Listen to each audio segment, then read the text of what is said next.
사도 바울은 두로에서 7일간 머물다가 그곳에 있는 제자들의 만류에도 불구하고 예루살렘으로 향했습니다.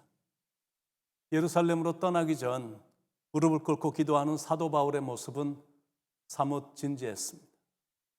그때 사도 바울은 하나님께 무슨 기도를 드렸을까? 아마 이런 기도를 드렸을 것입니다. 하나님, 고난을 잘 견딜 수 있게 해주십시오. 아마 이렇게 기도했을 겁니다. 그렇게 기도를 드린 후에 제자들이 처음에 만류했지만 워낙 바울의 결심이 단호하고 확고했기 때문에 더 이상 붙잡을 수가 없었습니다. 선교사들도 그런 마음과 각오가 있으니까 오지로 떠나는 겁니다. 그러니까 언어는 안 통해도 감당하는 거고, 문화가 틀리고 어려운 게 많은데도 시간이 지나고 나면 그런 헌신된 목숨을 건 선교사들로 인해서 그 땅의 변화가 일어나는 겁니다. 미국 선교사였던 칵스 선교사가 아프리카 선교를 떠나기 전 대학을 방문해서 대학생들과 대화를 하다가 한 대학생에게 내가 만약 아프리카에서 죽으면 자네가 직접 와서 묘지를 써주게. 그랬더니 그 대학생이 sure, 그러죠 뭐. 그런데 제가 뭐라고 써드릴까요? 하고 질문을 했더니 칵스 선교사가 한 말입니다. 내가 죽고 또 수천 명의 선교사가 죽는 한이 있어도 아프리카는 결코 포기할 수 없다라고 써주게. 이런 각오를 하고 떠나니까 문맹국의 선교지가 문명의 도시로, 복음의 도시로, 축복의 땅으로 바뀌는 것. 바울의 심정도 그런 심정이었습니다. 생명의 위협을 예고하는 성령의 예언이 있었는데도 무릅쓰고 주 예수께 받은 그 사명, 곧 하나님의 은혜의 복음을 증거하는 일을 마치기 위해서 죽음을 불사하고 바울은 예루살렘으로 올라간 겁니다. 이때는 사도 바울이 주님의 부르심을 받은 지 약 한 20년쯤 지났을 때입니다. 아니나 다를까 예루살렘에 도착을 했더니 아시아에서 올라온 유대인들이 무리를 선동하고 충동하면서 바울을 모함한 겁니다. 말도 안 되는 거짓말을 하면서 아주 악하게 몰아붙이니까 흥분한 유대인들에 의해서 지금 사도 바울이 죽임을 당하게 된 겁니다. 그런데 생각지 않게 경비를 맡았던 천부장이 아주 군대를 동원해서 사태를 진압했고 바울을 체포해서 군부대로 데리고 간 겁니다.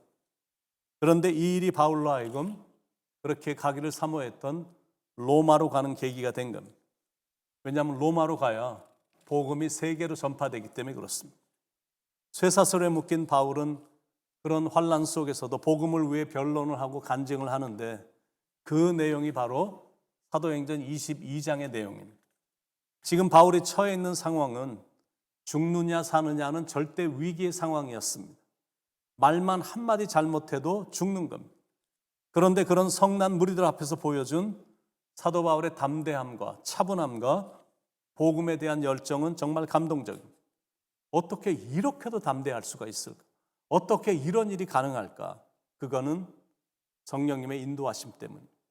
성령님의 강력한 파워가 느껴지니까 담대해지는 거고 복음도 강렬하게 전하는 겁니다. 바울이 천부장에게 백성들에게 증언할 기회를 달라고 요청을 했는데 그 요청이 쉽게 받아들여져서 자기가 회심한 사건과 자기의 영적 체험담을 간증하면서 무리들에게 예수님을 증거를 한 겁니다. 첫째는 아주 증거를 지혜롭게 시작을 했습니다. 1절에 부형들아 내가 지금 여러분 앞에서 변명하는 말을 들으라. 부형들아.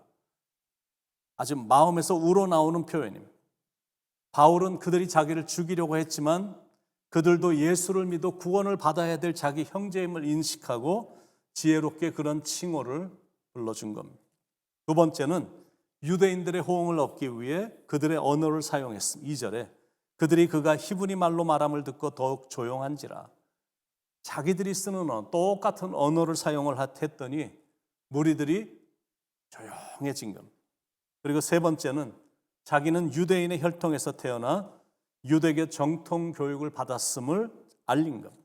3절에 나는 유대인으로 길리기아 다소에서 났고, 그리고 네 번째는 그 도에 대한 열심으로 인해 복음을 핍박했음도 알렸습니다. 3절, 4절 이 성에서 자라 가말리엘의 문화에서 우리 조상들의 율법에 엄한 교훈을 받았고 오늘 너희 모든 사람처럼 하나님께 대해 열심히 있는 자는 내가 이 돌을 박해하여 사람을 죽이기까지 하고 남녀를 결박하여 옥에 넘겼더니.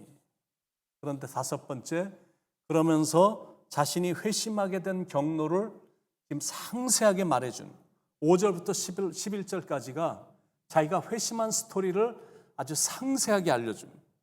예수쟁이들을 남자나 여자나 가리지 않고 닥치는 대로 묶어서 예루살렘으로 끌고 오려고 다메섹으로 내가 지금 가고 있었는데 예수님이 자기를 찾아와 주셨다는 내용의 간증이 5절부터 11절까지. 근데 예수님의 너무나 강력한 빛으로 다가오셨기 때문에 그 순간 자기는 땅바닥에 엎드려졌고 시력을 잃게 됐는데 부활하신 예수님이 사울아 사울아 하시며 자기를 부르셨고 이 다메섹 사건으로 인해 자기는 예수님을 믿게 됐고 세례를 받아 더 이상 핍박자가 아닌 그리스도의 증인으로 살아가고 있음을 정말로 자신 있게 담대하게 간증을 한 겁니다. 그리고 여섯 번째, 그리고 나서는 자기는 하나님의 섭리로 이방인의 사도로 부르심을 받았음을 피력했습니다. 그게 12절부터 21절에 제가 다 시간 관계에서 읽을 수는 없지만 그 안에 있는 내용입니다. 그 안에 보면 내가 너를 멀리 이방인에게로 보내리라. 기독교인들을 핍박한 핍박자였는데 율법주의에 빠져서 시간과 에너지를 다 낭비하며 살았었는데 하나님이 자기 같은 작은 자를 택하셔서 보내주셨다라는. 그런데 바울이 이렇게 간증을 하자 무리들이 은혜를 받은 게 아니라 갑자기 폭군처럼 돌변을 하면서 삽시간에 대소동이 일어나 바울이 죽음의 위기에 몰리게 된 겁니다. 22절로 24절. 이 말하는 것까지 그들이 듣다가 소리질러 이르되 이러한 자는 세상에서 없애버리자.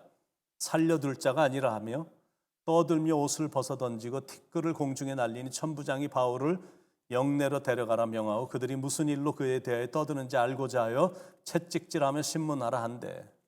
그런데 여기 마지막입니다. 그런데 바울이 지혜롭게 한마디 질문을 던짐으로 자유인으로 풀려나게 된 겁니다. 그거는 내가 로마 시민권을 가졌다라는 거예요. 나는 로마 시민이라. 25절로 30절에 지금 그 질문 그리고 그 답, 그것을 던지니까 분위기가 완전히 바뀌면서 자유인이 된 겁니다. 그 당시 로마 시민권에는 두 종류가 있었는데 하나는 상업권이나 직분을 부여받는 부분적 시민권으로 이 경우는 돈으로 사는 것이 대부분이었습니다. 그런데 다른 하나는 태생과 결혼의 권리와 특권까지 부여하는 완전한 시민권인데 근데 바울이 갖고 있었던 시민권은 뭐냐면 당시에 로마의 충성을 다한 명예스럽고 풍요로운 가문에 대한 특별한 혜택으로 주어진 완전한 시민권이었습니다. 또한 이러한 로마 시민권에는 특수한 인권과 권리가 허락이 되었었는데 로마법으로 그들을 체포하거나 구금하거나 매질을 하거나 십자가에 처형할 수 없도록 규제하고 있었고 황제에까지 상소할 수가 있었던 아주 대단한 특권이었습니다. 여기에 등장하는 천부장도 돈을 줘서 로마 시민권을 산 케이스인데 바울은 차원이 다른 태어나면서부터 시민권을 얻은 케이스입니다. 28절 천부장이 대답하되 나는 돈을 많이 들여 이 시민권을 얻었노라. 바울이 이르되 나는 나면서부터라 하니. 그러자 바울을 신문했던 사람들이 다 물러갔고 천부장도 바울이 로마 시민권자라는 사실을 알고는 그를 결박한 것으로 인해 두려워했습니다. 그런데 바울의 자랑은 그런 시민권 정도가 아니라 하늘의 시민권이었습니다.